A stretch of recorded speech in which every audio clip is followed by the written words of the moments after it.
महतारी की, छत्तीसगढ़ महतारी की, जहाँ हुए बलिदान मुखर्जी, जहाँ हुए बलिदान मुखर्जी, जहाँ हुए बलिदान मुखर्जी, वो कश्मीर हमारा है, वो कश्मीर हमारा है, वो कश्मीर हमारा है। मित्रों, आज का दिन ऐतिहासिक दृष्टि से, भारत के इतिहास की दृष्टि से अत्यंत महत्वपूर्ण है। आज हम सब लोग श्यामा प्रसाद मुखर्जी जी का बलिदान दिवस मना रहे हैं।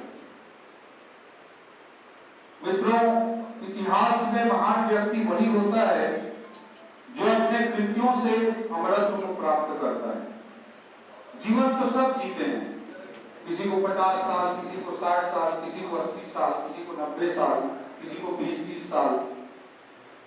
जीवन किसी को थोड़ा, किसी को ज्यादा मिलता है, लेकिन जो महान व्यक्तित्व होता है वो अपने कृत्यों से, अपने कार्यों से, अपने कर्मों से हमेशा अमरत्व को प्राप्त करता है और मृत्यु को प्राप्त नहीं करता, बल्कि आने वाले दशकों, सदियों तक अपने कार्यों के लिए याद किया जाता रहता है। श्यामा प्रसाद मुखर्जी जी का जीवन महज 52 वर्ष का, केवल 52 वर्ष उनका जीवन रहा और इन 52 वर्षों में उनकी जो शुरुआती जीवन है, स्टूडेंट लाइफ या उसके बाद का लाइफ, एक हाईली इंटेलेक्चुअल का लाइफ है, बहुत बड़े बुद्धिजीवी का लाइफ है। और इन 52 वर्षों में उन्होंने अपने जीवन के आखिरी 14 वर्षों में ही राजनीति की और 14 वर्षों की राजनीति के पश्चात ही दुखद परिस्थितियों में, संदेहपूर्ण परिस्थितियों में उनका दुखद निधन हो गया। लेकिन कहा जाता है कि जीवन की जो लंबाई है वो मायने नहीं रखती, हम कितने दिन जीते हैं वो मायने नहीं रखता है। मायने रखता है कि जितने दिन हमको मिलते हैं उन दिनों को हम कैसे जीते हैं, वो जीवन में मायने रखता है। श्यामा प्रसाद मुखर्जी जी का जीवन केवल 52 वर्ष का रहा, केवल 14 वर्ष की राजनीति उन्होंने की, लेकिन भारत की राजनीति में ऐसा बीजारोपण उन्होंने किया जिसने पूरे भारत की तकदीर और तस्वीर को बदलने का काम किया है और आगे करता रहेगा। वही बीज, वही पेड़। दीनदयाल उपाध्याय जी का भी एक संयोग है दोनों के जीवन में कि उनका भी जीवन अवधि उतने ही वर्षों का रहा और उनकी भी मृत्यु उतनी ही दुखद परिस्थितियों में संदेहपूर्ण ढंग से, ट्रेन से चलते हुए हुई थी। उस समय सरकारें थी कांग्रेस की, जिस तरह से खुली जांच होनी चाहिए थी, जिस तरह से आज सुभाष जी के जीवन पे आज भी सवाल उठते हैं, श्यामा प्रसाद मुखर्जी जी के मृत्यु पे आज भी सवाल उठते हैं, दीनदयाल उपाध्याय जी के मृत्यु पे आज भी सवाल उठते हैं, लाल बहादुर शास्त्री जी के जीवन पे आज भी कई तरह के सवाल जीवन और मृत्यु पर उठते हैं। लेकिन देश उस समय पूरी तरह से पार्टी की गिरफ्त में था और जिस तरह की न्यायपूर्ण जांच होनी चाहिए थी वो कभी हुई नहीं। दीनदयाल उपाध्याय जी की मृत्यु भी संदेहास्पद परिस्थितियों में ही 1967 में हुई। तो ये जो उनका छोटा सा जीवन था और उसमें चंद दिनों की, चंद वर्षों की, 14 वर्षों की जो उन्होंने राजनीति की, उस 52 वर्षों के जीवन, 14 वर्षों की राजनीति के महत्व को हमको समझना चाहिए। हम लोग सब पार्टी में काम करते हैं, हम सबको अगर कोई चीज, कोई पद नहीं मिलता है, कोई चीज नहीं मिलता है, तो हम सब लोगों को लगता है कि भाई हमको ये नहीं मिला, वो नहीं मिला। आप कल्पना कीजिए कि श्यामा प्रसाद मुखर्जी जी भारत के कैबिनेट मंत्री थे, अभी आदरणीय सतीश भैया बता रहे थे, उद्योग मंत्री के पद पर थे भारत देश। इतने महत्वपूर्ण पद पर वो रह रहे थे और उनको जब लगा कि कांग्रेस से देश की राजनीतिक भविष्य को सुरक्षित नहीं रखा जा सकता, भारत के संप्रभुता को, भारत के अखंडता को, भारत के परम वैभव को, भारत को एक ग्लोबल पावर बढ़ाने की दृष्टि से, सुपर पावर बढ़ाने की दृष्टि से कांग्रेस को सक्षम पार्टी नहीं होगी, इस बात को उन्होंने बहुत ही जल्दी एहसास कर लिया था, इस बात को उन्होंने बहुत जल्दी समझ लिया। इसके पीछे का इतिहास हम लोग कई चर्चाओं में, कई बार मैं चर्चा करता हूँ, बार बार मैं इस बात को इंगित करता हूं, क्योंकि भारत देश के आजादी के बाद की राजनीति पे उसका बहुत गहरा प्रभाव है। वो है कांग्रेस का इतिहास। कांग्रेस के इतिहास को समझे बिना हम श्यामा प्रसाद मुखर्जी जी के योगदान का मूल्यांकन नहीं कर सकते। कांग्रेस की स्थापना आप सबको पता है कि 1885 में एलन ऑक्टेवियन ह्यूम नामक एक अंग्रेज के द्वारा हुई थी। और किस परिस्थितियों में हुई थी? जब 1857 की देश में क्रांति हुई थी, तब पहली बार अंग्रेजों को एहसास हुआ कि ये देश बहुत गहराई के साथ उठकर हमारे खिलाफ खड़ा हो सकता है। इसलिए बीच बीच में सेफ्टी वॉल लगा के जो प्रेशर है उसको निकालते रहना जरूरी है। इस सोच के साथ अंग्रेजों ने सेफ्टी वॉल के रूप में कांग्रेस की स्थापना को प्रमोट किया था।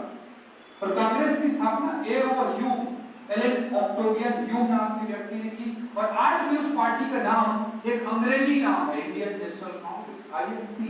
चुनाव आयोग में भी आज भी कांग्रेस का पंजीयन आईएनसी के रूप में, इंडियन नेशनल कांग्रेस के रूप में। एलन ऑक्टेवियन ह्यूम ने उस कांग्रेस की स्थापना की।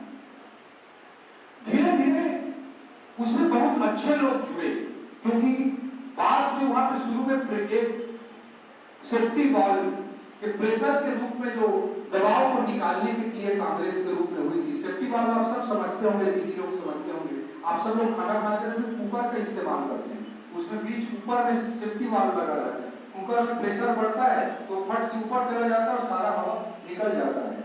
और अगर वो हवा ना निकले, वो प्रेशर ना निकले, तो कुकर पूरा ब्लास्ट हो जाएगा। अंग्रेजों ने भी ऐसी सोचा कि विद्रोह की जो प्रेशर है वो अगर धीरे धीरे हम नहीं निकालते हैं तो ब्लास्ट हो जाएगा। इसी सोच के साथ उन्होंने कांग्रेस बनाया। लेकिन ये कांग्रेस धीरे धीरे इससे कुछ अच्छे लोग आजादी के बातों को रखने लगे। बाल गंगाधर तिलक जी, लाला लाजपत राय जी जैसे व्यक्ति से जुड़ने लगे। बाल लाल पाल एक समय होता था कांग्रेस के लिए, ये लोग सब जुड़े तो कांग्रेस का मंच का चरित्र बदलता गया। और बाद में महात्मा गांधी जी जब इससे जुड़े तो इसका स्वरूप और भी ऊंचाई तक पहुंचा। लेकिन महात्मा गांधी जी की बहुत स्पष्ट सोच थी कि कांग्रेस आजादी के लिए है और कांग्रेस अंग्रेजों के खिलाफ लड़ाई के लिए है। तो अंग्रेजों के खिलाफ स्वतंत्रता की लड़ाई के लिए कांग्रेस है, ये स्पष्ट सोच गांधी जी की थी। और उस समय के कांग्रेस के जितने लोग थे उनका स्पष्ट सोच था कि देश में किसी भी विचारधारा को, किसी भी सोच को मानने वाला व्यक्ति हो, उन सबको कांग्रेस के फोरम पे एक साथ काम करना चाहिए, क्योंकि आजादी का मंच है, अंग्रेजों के खिलाफ लड़ाई का मंच है, इसलिए पूरे देश को इकट्ठा होकर ये लड़ाई लड़नी चाहिए।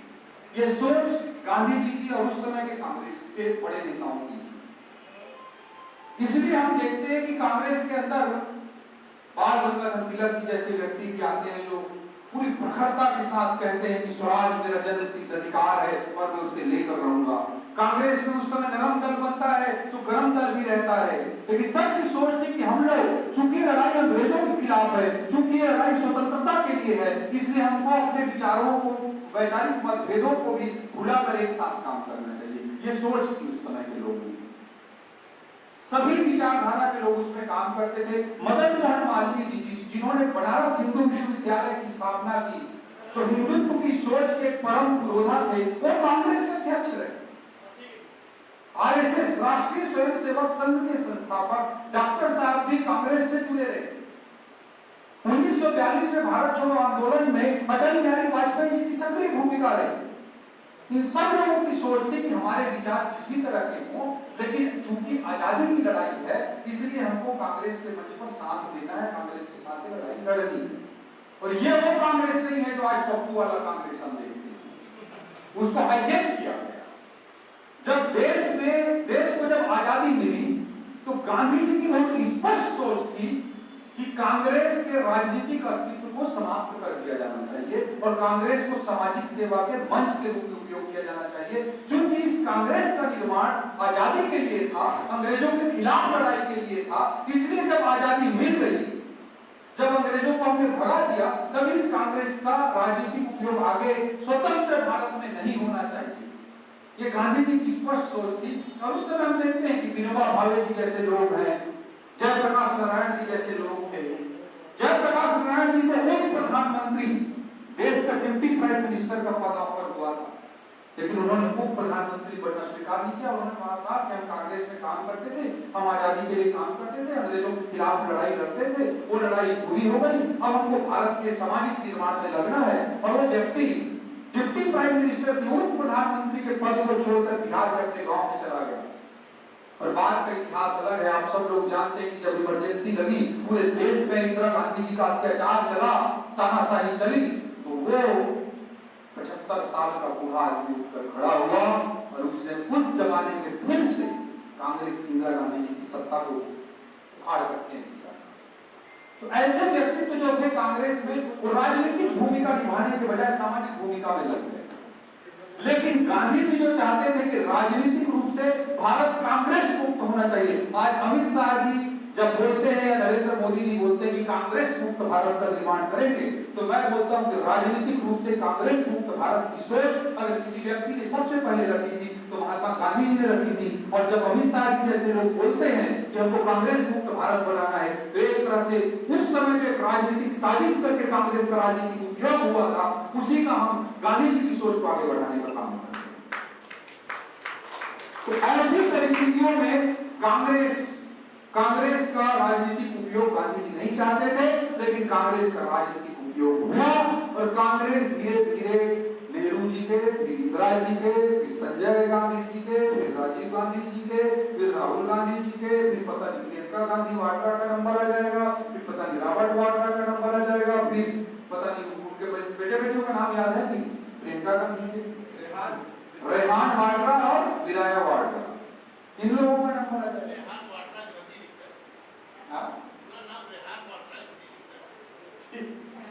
तो कांग्रेस का राजनीतिक षड्यंत्र के तहत राजनीतिक उपयोग किया गया, जो भारत के महात्मा गांधी जी जैसे लोग नहीं चाहते थे, और एक राजनीतिक षड्यंत्र का शिकार हो गए। परिवार के स्वार्थ पूर्ति का साधन के रूप में कांग्रेस बदलती चली गई।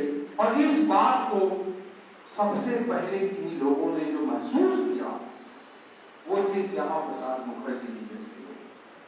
श्यामा प्रसाद मुखर्जी जी 1950 के आसपास तक कैबिनेट मंत्री थे।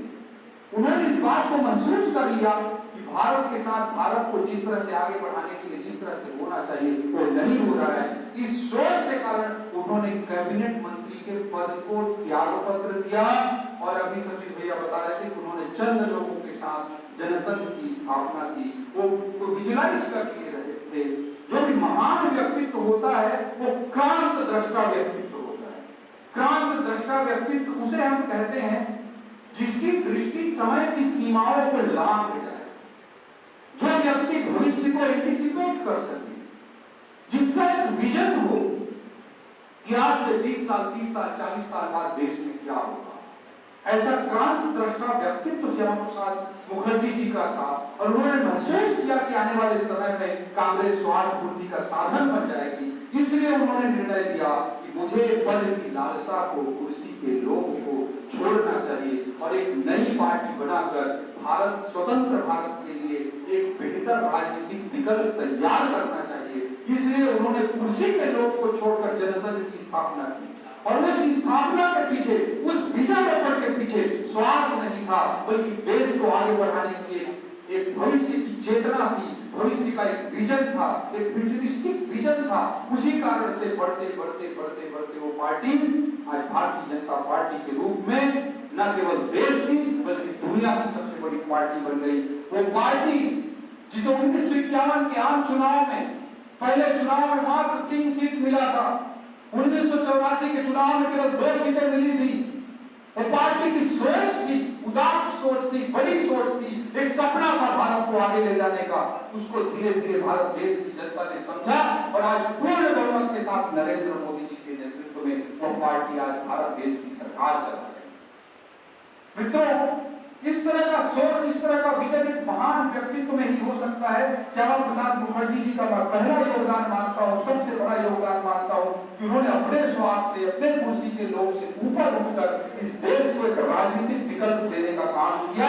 और आज उस राजनीतिक विकल्प के साथ, मोदी जी के नेतृत्व के साथ 21वीं सदी का भारत दुनिया का सबसे महानतम राष्ट्र बनने की दिशा में आगे बढ़ रहा है। यह उनका सबसे पहला और महत्वपूर्ण योगदान मैं मानूंगा। दोस्तों, दूसरा महत्वपूर्ण विषय, भारतीय जनता पार्टी के सभी कार्यकर्ता साथी बैठे हैं। हम लोग, हमसे पहले पीढ़ी के लोग, उनसे भी पहले पीढ़ी के लोग ये नारा लगाते आए, जहां हुए बलिदान मुखर्जी वो कश्मीर हमारा है। ये नारा लगाते हुए सब लोग आए। भारत का जो विभाजन हुआ था वो इस देश के इतिहास की सबसे बड़ी पीड़ा है। भारत एक सांस्कृतिक इकाई है, इस बात में किसी को कोई संदेह नहीं है।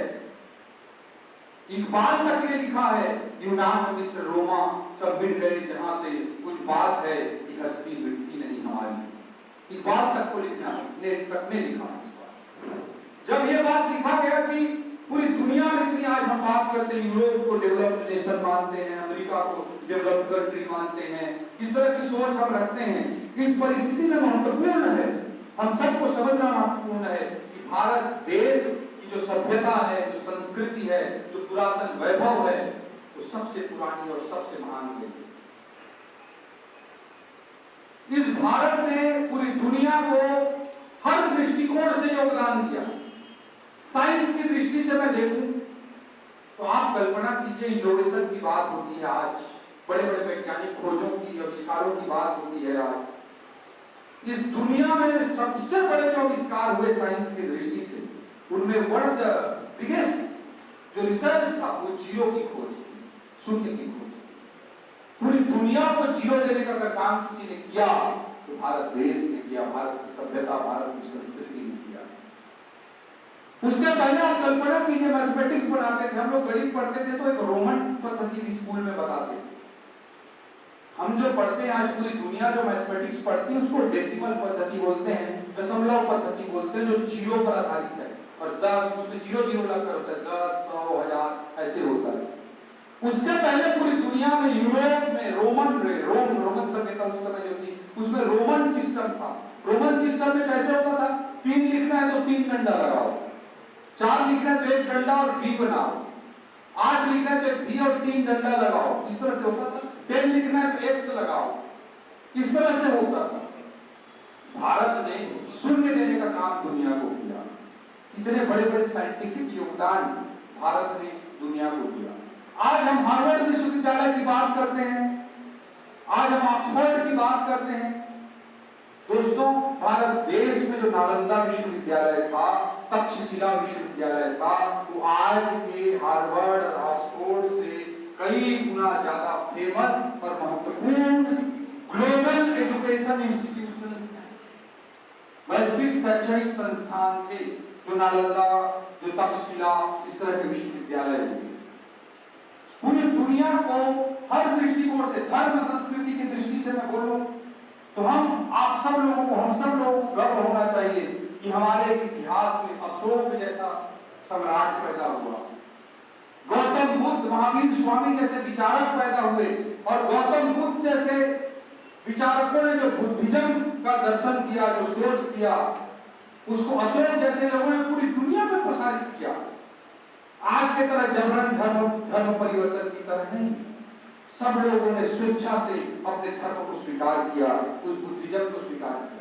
एक बार मैं कुछ साल पहले साउथ कोरिया गया, सियोल उनकी राजधानी है, सोल बोलते हैं लोग, सियोल तो सिटी में।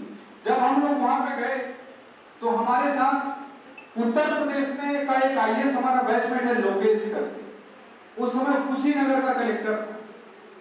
तो जब वहां के सोल में, दक्षिण कोरिया में, जापान में, कंबोडिया में, बहुत सारे देशों में बुद्धिज्म का इतना ज्यादा महत्व है, भारत का इतना बड़ा सम्मान है कि उनको जब पता चला कि कुशीनगर का कलेक्टर आया है ट्रेनिंग करने, तो पूरा उनका जो कुनबा था, उनके बड़े बड़े लोग थे सोल में, वो सब लोग मिलने आ गए और उन्होंने एक बड़ा फंक्शन आयोजित किया, जैसे कोई राजा महाराजा आया।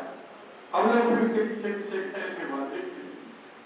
तो ये भारत के प्रति इस तरह का सम्मान है, इस तरह का हमारा हिस्ट्री रहा है।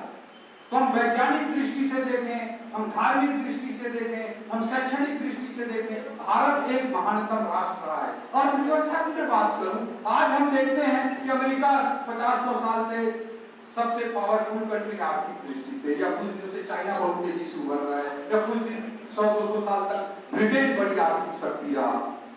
तो हम सबको क्या लगता है कि अरे बड़े महान राष्ट्र हैं, बड़े पावरफुल और बड़े टेक्नोलॉजिकली एडवांस कंट्री। मैं आप सब लोगों को बताना चाहता हूं, पहली शताब्दी के बाद की मैं बात करूं तो पहली शताब्दी से लेकर 15वीं शताब्दी तक लगातार 1500 सालों तक भारत दुनिया की सबसे बड़ी आर्थिक ताकत रहा। ब्रिटेन कितने दिन रहा? 100-200 साल। अमेरिका कितने दिन रहा? 50-100 साल। रूस कितने दिन रहा? 50 साल। ब्रिटेन कितने दिन कि आज हम चाइना उभर रहे कितने दिन? 50-100 साल। हम 1500 सालों तक दुनिया की सबसे बड़ी आर्थिक ताकत रहे, लेकिन हमने किसी को डोमिनेट करने का काम नहीं किया। हमने कहीं जाके आक्रमण कर देने का, इस तरह का काम नहीं किया। तो भारत शैक्षणिक दृष्टि से, आर्थिक दृष्टि से, वैज्ञानिक दृष्टि से, सभी दृष्टिकोणों से दुनिया की सबसे बड़ी ताकत रहा। और इस राष्ट्र को एकता के सूत्र में हमेशा पिरो कर रखा गया है। इस पूरे देश की सोच है जो एक महान सोच है। हिंदुइज्म की बात होती है। हिंदुइज्म को हम सब उस विचारधारा के लोग हैं जिनको हिंदुइज्म के बारे में का जो उसका विस्तृत सोच है उसके बारे में क्लियरिटी होनी चाहिए। जो हिंदुइज्म है, हिंदुत्व है, ये कोई पंथ का नाम नहीं, ये कोई सेक्ट का नाम नहीं। यूरोप में क्या होता था, पश्चिम में क्या होता था, जो धर्म होता है वह धर्म शब्द कुछ नहीं है, वहां पे सेक्ट, वहां पंथ होता है। वहां एक गॉड को, एक किताब को, एक धर्म ग्रंथ को मानने वाले लोग एक सेक्ट कहलाते हैं, दूसरे गॉड को, दूसरे धर्म ग्रंथ को मानने वाले लोग दूसरा सेक्ट कहलाते हैं। हमारे यहाँ ऐसा नहीं है। जिसको हिंदुइज्म कहते हैं वो सेक्ट नहीं है, धर्म रिलीजन नहीं है। जो रिलीजन जिसको पश्चिम मानता है, सेक्ट जिसको पश्चिम मानता है, भारत का हिंदुइज्म, भारत का धर्म वो नहीं। भारत में धर्म का क्या मतलब है? जो धारण करने योग्य है, जो अनुकरण करने योग्य है, उसको हम धर्म मानते हैं। जो दायित्व बोध है, जो ड्यूटीज है, बड़ों का छोटों के प्रति, छोटों का बड़े के प्रति, राजा का प्रजा के प्रति, प्रजा का राजा के प्रति, हमारे प्रकृति के प्रति, हमारी धरती के प्रति जो हमारे दायित्व हैं, जो हमारे ड्यूटीज हैं, उसको धर्म माना जाता है। धर्मराज किसको कहा जाता है? हमारी परंपरा में युधिष्ठिर को कहा जाता है। इसलिए नहीं कहा जाता कि वो किसी एक भगवान की 24 घंटे पूजा करता था, इसलिए नहीं बोलते। वो हमेशा अपने कर्तव्यों का पालन करता था, इसलिए युधिष्ठिर को धर्मराज बोला जाता है। तो धर्म हमारा जो है वो पंथ नहीं है। इसलिए हिंदुइज्म एक सोच है, एक संस्कृति है, और भारत के सुप्रीम कोर्ट ने भी इस बात को स्वीकार किया है कि Hinduism is not a sect, एक रिलीजन नहीं है, एक सेक्ट नहीं है, एक पंथ नहीं है, बल्कि वो एक सोच है, एक संस्कृति है। क्या सोच है? एकम सत्य विप्रा बहुधा वदन्ति। एक सत्य को बुद्धिमान लोग अलग अलग तरीके से बोलते हैं। कोई दूसरा धर्म, कोई दूसरा सेक्ट ऐसी बात नहीं करता। दूसरा सेक्ट होता है कि ये जो मेरे गॉड को मानने वाला है वही सही है, दूसरे लोग काफिर हैं, इस तरह की भावना होती है दूसरी जगह। लेकिन हिंदुइज्म ऐसा नहीं। हिंदुइज्म कहता है ईश्वर तो समुद्र की तरह है, उस तक समुद्र तक कई नदियां जाकर के मिलती हैं, वैसी कई मार्ग, कई सोच ईश्वर तक जाती है। ईश्वर को पाने के कई रास्ते होते हैं। ऐसी सोच दुनिया में केवल एक सोच में है, वो हमारी सोच में है। कोई दुनिया में दूसरी सोच में ऐसा सोच नहीं।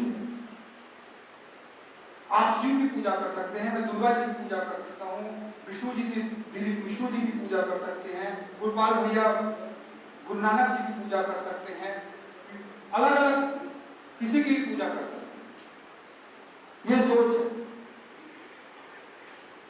लेकिन दूसरे धर्मों में ऐसा नहीं होता है। एकम सत्य विप्रा बहुधा वदन्ति कोई स्वीकार नहीं करता। उसके अलावा सर्वजन हिताय सर्वजन सुखाय, ये हमारी सोच है। सर्वे भवन्तु सुखिनः, पूरी दुनिया में खुशी हो, सुख हो, शांति हो, ये हिंदुइज्म है। प्रकृति के प्रति प्रेम करना वो हिंदुइज्म है। केवल हिंदुइज्म में हो सकता है कि हम सबके घरों में एक फोटो फ्रेम होती है, उस फोटो फ्रेम में कैलाश में शिव जी और पार्वती जी का हम फोटो देखते हैं। शिव जी और पार्वती जी होते हैं, उनके एक साइड पे कार्तिकेय रहते हैं, दूसरे साइड पे गणेश जी रहते हैं। उस फोटो को अभी आप गौर से देखिएगा।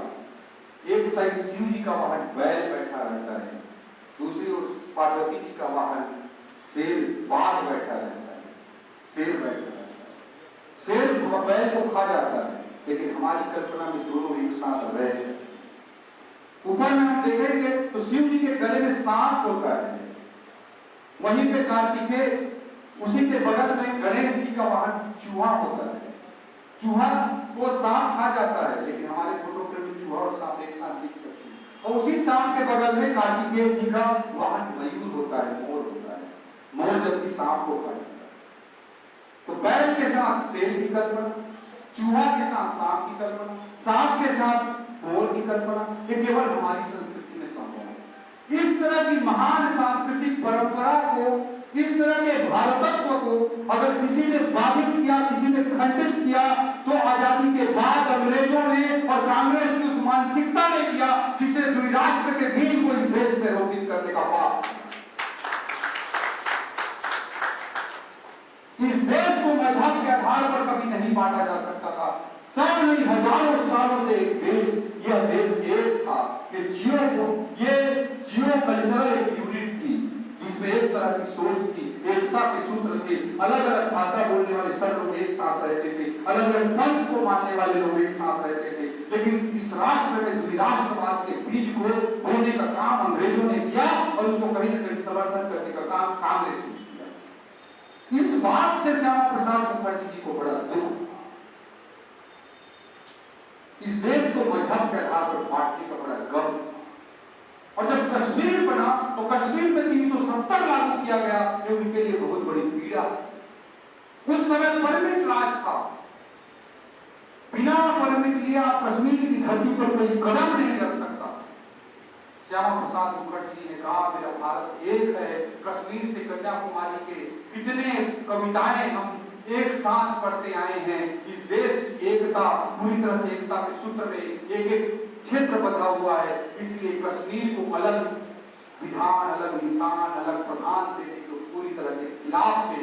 370 के पूरी तरह से खिलाफ थे। कश्मीर में एंट्री के लिए परमिट की जरूरतों के खिलाफ थे। इसलिए श्यामा प्रसाद मुखर्जी जी ने कहा कि मैं इस परमिट वाली व्यवस्था का उल्लंघन करूंगा और मैं बिना परमिट के कश्मीर में जाऊंगा। जनसंघ की स्थापना के बाद उन्होंने इस काम को किया।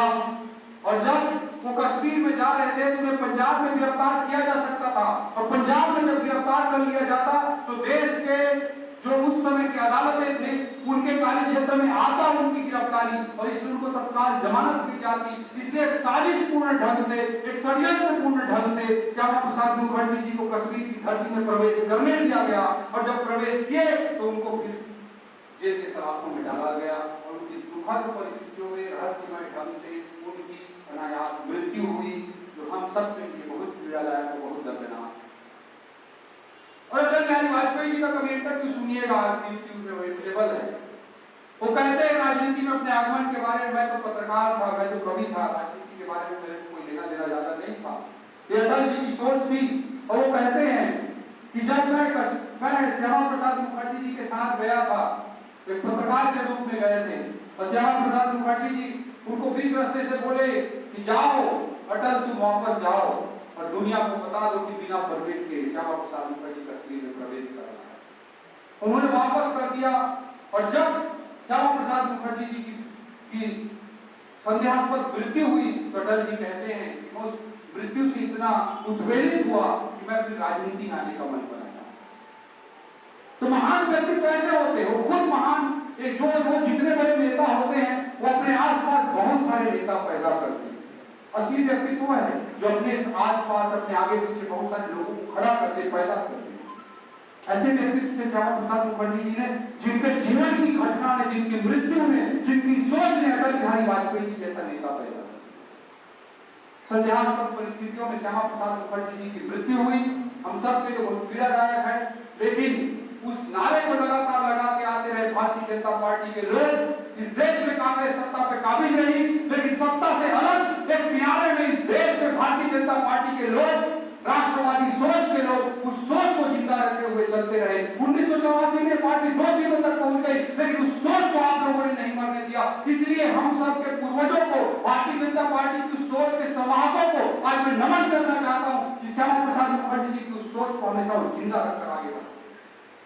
1984 में जो पार्टी 2 सीट पर पहुंच गई थी, उसको आगे ले जाते नरेंद्र मोदी जी के नेतृत्व में 2014 में पूर्ण बहुमत की सरकार बना दी गई। 1984 के बाद पहली बार हुआ कि पूर्ण बहुमत की सरकार 30 साल बाद स्वतंत्र भारत में बन पाई थी। और जब नरेंद्र मोदी जी की सरकार बनी तो ये इस देश के लिए ऐतिहासिक घटना है। ये केवल राजनीतिक सत्ता का परिवर्तन नहीं है, ये केवल राजनीतिक व्यक्ति का नरेंद्र मोदी का प्रधानमंत्री बन जाना या भारतीय जनता पार्टी का सत्ता में आ जाना मात्र नहीं था, बल्कि इस देश की जो मैं सोच बता रहा था कि ये राष्ट्र महान है, ये हिंदुइज्म महान है, ये पूरी दुनिया को रास्ता दिखाते आया है, ये सारी दुनिया का बहुजन सुखाय बहुजन हिताय कर सकता है, उस सोच के लिए के नेतृत्व वाली बात। और इसीलिए मैं मानता हूं कि इस मुखर्जी जी को सबसे बड़ी और सबसे सच्ची श्रद्धांजलि अगर हम दे पाए तो 5 अगस्त 2019 को दे पाए, जिस दिन 370 को नरेंद्र मोदी और महज एक अनुच्छेद का अंत नहीं है।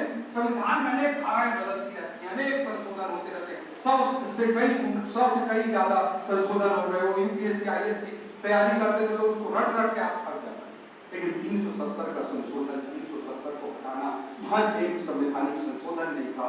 इस राष्ट्र का जो मूल सिद्धांत है, इस राष्ट्र की जो आत्मा है, भारत का जो भारतत्व है, उस भारतत्व को जिंदा करने वाली बात थी। और इस राष्ट्र के सांस्कृतिक पुरोधाओं को एक सच्ची श्रद्धांजलि थी और पूरी दुनिया को एक सबसे बड़ा संदेश था कि भारत अखंड था, अखंड है और अखंड रहेगा। नरेंद्र मोदी जी के नेतृत्व में वो सच्ची श्रद्धांजलि से हम मुखर्जी जी को दिए। आज वैसे पुरोधा का हम बलिदान दिवस मना रहे हैं। हम सब उस सोच के संवाहक हैं, इस बात का हम सब के लिए गर्व का विषय है। हम सब लोग इस सोच के लिए हमेशा आगे बढ़ते रहेंगे। हम सब के लिए सीखने वाली बात है कि कोई छोटा पद हमें मिलता है नहीं मिलता, हम लोग को बड़ी दुख पीड़ा हो जाती है कि वो व्यक्तित्व थे जिनका हम बलिदान दिवस मना रहे हैं, जिन्होंने कैबिनेट मंत्री के पद को छोड़कर चंद लोगों के साथ एक नई पार्टी बनाई। पूरे जीवन तक 1951 में उन्होंने पार्टी बनाई, 1953 में उनकी मृत्यु हो गई, 2 साल का राजनीतिक जीवन रहा, कोई बड़ी कुर्सी पर नहीं रहे। लेकिन जो बड़ा सोच का व्यक्ति होता है वो इस कदर बीजारोपण कर जाता है कि आज वो वृक्ष पूरे भारत को 21वीं सदी की सबसे बड़ी ताकत बनाने के लिए काम कर रहा है। हम सब लोग समर्पण के साथ राष्ट्र निर्माण, समाज निर्माण के लिए भारतीय जनता पार्टी के बैनर के साथ काम करते रहेंगे और हम सब के लिए गर्व का विषय है। श्यामा प्रसाद मुखर्जी जी के बलिदान दिवस पर मैं श्रद्धांजलि देते हुए, उनको याद करते हुए, उनको नमन करते हुए अपनी बात को समाप्त करता हूँ। जय हिंद, जय भारत, जय